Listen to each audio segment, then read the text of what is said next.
Welcome to the Investor's Edge, where capital meets conscience. I'm Marvin Clement, and with me today is the one and only co-host with the most, William McCoy, strategic investor and expert in all things alternative investment landscape.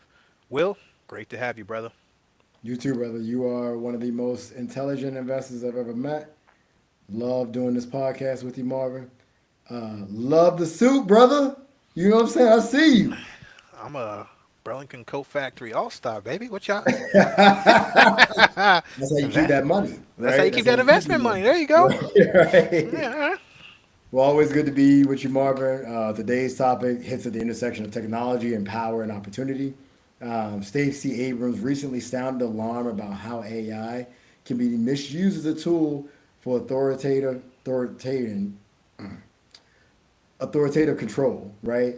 And hmm as investors, how we need to unpack that and what it means for markets, ethics, and also long-term value creation. That's true. That's true. Exactly. With any new technology, there's going to be impacts and ripples in society. So it's also going to shape the investment landscape. So, in the next 15 minutes, hopefully what we can do is we can explore how this controversial and conversation about AI connects to crowdfunding and alternative assets. And then, we can also talk about how smart investors invest responsibility, the opportunity to diversify into founders for building transparency, equity, and resilience. So, got a lot of things to unpack. So let's get right into it and talk about the AI shift and the market risk. Ooh. So, as Will alluded to, Abrams pointed out that AI, when unchecked, can amplify bias, empower surveillance, and centralize control.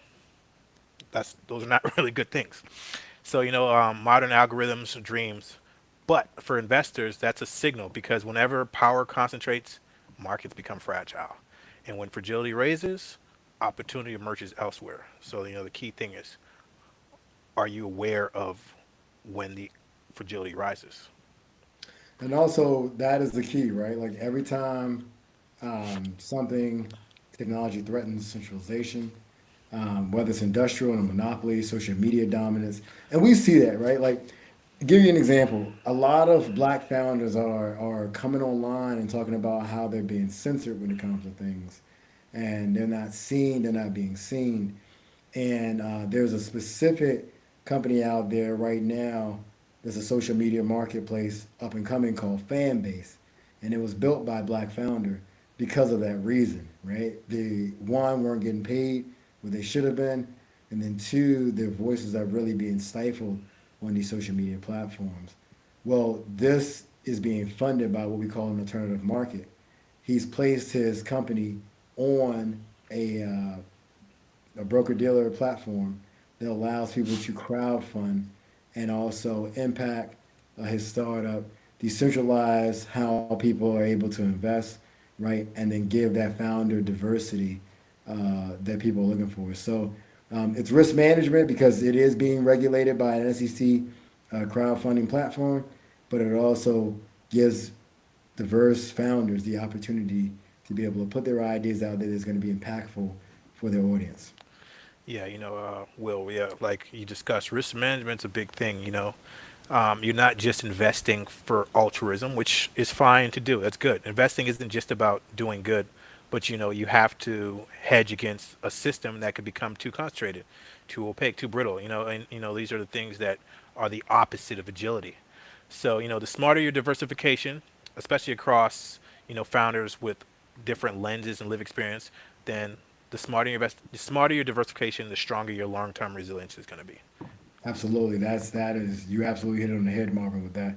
Right, well said. And that brings us to the real investor takeaway: markets, rewards, inclusion, transparency, government over time. Those are the traits that compound trust and returns, and those are the things that we're going to be investing here, talking about here in this podcast episode of Returnus. So, Thanks, Will. Marvin, tell me about why diversity and ethics should be at the core of your investment matrix. That's a great question. So, when AI is weaponized, it often starts with bias, which begins with a lack of representation. We've talked about this a little bit earlier, right? We don't need to beat that drum, but we understand that a lot of things begin with the lack of representation. So when you invest and you invest in diverse founders, you're not just investing in fairness. What you're doing is you're investing in a better data broker idea, you invest broader markets, and you're more balanced decision making all around. So it always comes back to that human experience about ethics. So you can't really beat it. Can't get around it. And you know, to back that up, Marvin, that's a good point. Like historically, the data shows this, right? We've seen time and time again, even though people try to dispute Crunchbase and other places, saying that diverse teams outperform homogenous teams when it comes to ROI and also innovation speed. And it just makes sense. Our ecosystem, the things that we love, are here because of diversity, not because they all look the same. Yeah. They're able to adapt and survive and thrive. Well, that same thing translates into business. And so when we look at these market gaps and we look at why there are wider consumer bases on certain sides or whatever it may be, the alpha is hidden in the empathy. Your ability to be able to say, hey, look, I empathize with this investor is going to help, or I empathize with this founder, is going to help you say, okay, well, I get it. I get their idea. Again, I always go back to that most recent article from Crunchbase that has all the numbers that said black founders get less than 1% of the funding. Well, some of that is implicit bias, right? These VC funds are mostly homogenous, mostly white males, mostly looking alike. And so when they see black founders, a lot of times they can't empathize with the things that they may be offering from an impact standpoint. It's just what it is. But you, as an investor, when you're looking at investments, you may be able to hear and empathize with that investor, that founder, to help them see or to help understand exactly how that product that they're producing is going to be an impact to not just you, but a lot of people who look like you. 100%, and that's kind of why personally, and I know I'm speaking for you as well, Will. So we like crowdfunding platforms so much because, as Will outlined, there's just traditional venture pipelines and barriers. You got geography, network, pedigree, implied bias, so on and so on. But you know, and not perfectly, but we know crowdfunding does break down a lot of these barriers. It allows investors to access high potential, undercapitalized founders who might otherwise be invisible to the Right. traditional VCs. They're just not the popular kids on the block. So, you know, I'm always about leveraging the field, and that's what we believe crowdfunding model does, and it does it well. Yeah, I mean, it's that's the bridge, right? So by combining ethical awareness and diversification, crowdfunding and alternative assets, and founder diversity, you can mitigate your moral risks, but also amplify your financial opportunity. It's all about diversity when it comes to your investment. You want to have some here, some there, some there. Hmm. Just this week, if you were in Bitcoin, I mean, you took a huge hit, right, when you came to Bitcoin. A lot of Yeah. people were. But Yeah. if you were diversified, you could say, okay, well, while that's going on, some of the other things are going up, right? And even when it came to alternative investments, now you can do the same thing through crowdfunding. You can invest in these startups who are up and coming, who are trying to fix gaps, huge gaps that big companies have. They're trying to figure out, but they're just too big and large. So you can go ahead and get inside of them early and then fit that diversity that you're trying to look for in both your portfolio, but then also the type of founders that you're investing in. Man, that's such a great point. And another underrated point that we don't discuss a lot is that while you're doing your research and looking into these different startups and founders, it almost gives you a trend analysis of the next decade. It gives you insight into the big wave things that are coming because you start to see the trends. And where there's purpose and where there's planning, that's where you make profit. And that's how we're going to start to talk about our next topic as we move into the investor playbook. Because again, everything is good, but like we said, if you don't have a purpose or a plan, things fall by the wayside. So with that being said, Will, let's break it down.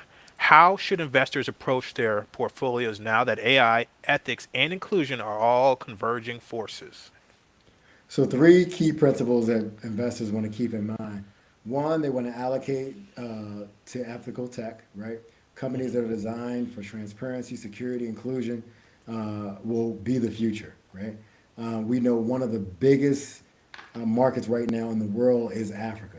Yep. It is trillions of dollars and has the fastest growing both economy, but and also the youth population in the world right now.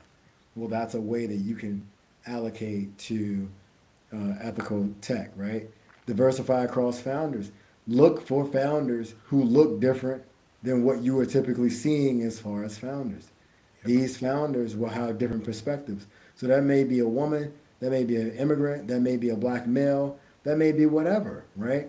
All these people are going to have information according to their group. And a lot of times, what founders will say is that, hey, look, I'm looking for someone who can start small within a niche and then grow that niche, right? Hmm. Well, these diverse founders are well equipped to grow that niche because a lot of times they're targeting and trying to impact a group of people who have been typically ignored, which is also a great opportunity. And then engage via crowdfunding and alternative assets. Again, there are plenty of platforms out there. We hope to have an upcoming one as well. But these platforms will allow you to invest directly and safely into these particular startups. Now, there's always going to be risk, and you have to hedge your risk, and there's always issues with liquidity and things when it comes to any type of investment. But these early stage innovations will allow you to be able to put capital in early and then catch up to what some of these other companies may be doing in the future. Great, man. I appreciate that outline, Will. I think that's going to be very beneficial for a lot of people. Another question, though. What red flags should investors avoid in this new landscape? There's a lot of things changing. What are the top red flags that come to your mind in this new AI landscape, especially with crowdfunding? Yeah, it used to be the thing where everybody was using like ventures as like property, so they would sell it, right? We can sell data, whatever it may be. That's changing from selling data to trust, right?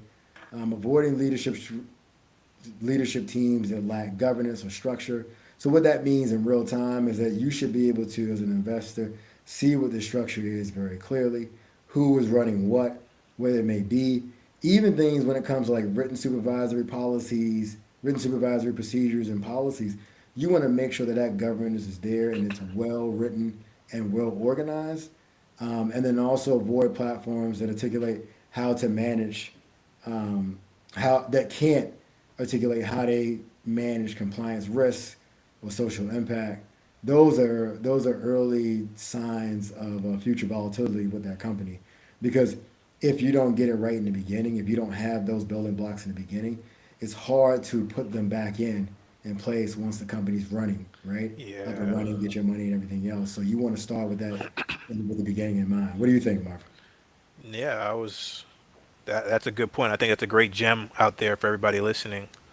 So, just to be clear, and this for the benefit of everybody at home. So, would you agree? So, investors need to start seeing social alignment and governance as part of their risk analysis and not just as a side note. So, really just focus. Is that is that what you're saying? Yeah, I mean, absolutely. We're moving from ESG to now EDG, ethics, diversity, and governments. Governments needs to be key when it comes to these companies. Who are the founders? How are they put in place?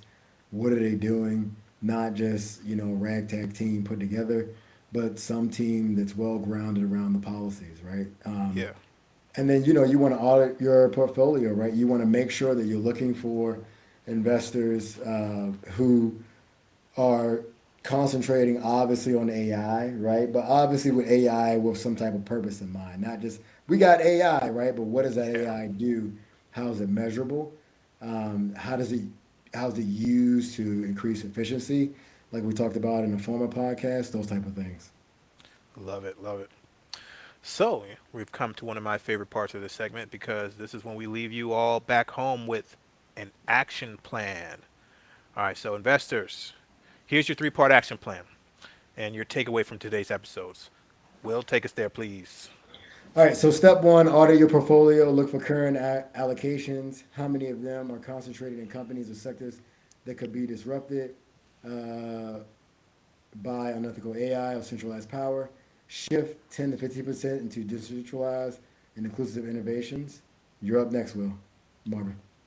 Step two, back diverse founders directly. So, platforms like crowdfunding portals are gold mines for discovering talented and overlooked by traditional capital, right? It's great at finding those who have been overlooked. So, These are your asymmetric bets, high potential, often undervalued, and driven by mission. Look out for those folks. Look out for the diamonds in the rough. All right. Step three, invest in ecosystem resilience. Think infrastructure, fintech, governance tech, platforms, support compliance, access, data rights. Those are the things that are going to be the backbone of the next ethical economy. Brilliant, brilliant. Well said. And okay, and remember, and we always say this: this isn't charity. This is strategic diversification. So, investing in diversity and inclusion is investing in better risk-adjusted returns. But it's not, I'm not saying charity, all right? So still come at it with an investor's mindset. So let's wrap it up, Marvin. The best hedge against concentrated power and diversified investment is in founders and in ideas that have diversity in markets and diversity in people and founders. 100%. So, as Stacey Abram, as we start at the top of the show, warned about, AI isn't just a political conversation, it's a financial roadmap, and it tells us where the risks and opportunities are heading. So just make sure you're aware, so that way you can make your best action calls. And all to all the investors out there, if you have companies who are getting ready to raise money, please have them contact us. We have opportunities for them both here in the U.S., but then also on the continent of Africa. We would love to hear them pitch. We have a weekly pitch competition, so please keep us in mind each week. Please continue to tune in, and we really appreciate you. And until next time, invest with insight, diversify with purpose, and always think long term. It's been another edition of Return Us. You all stay safe, invest well, and be blessed. Peace.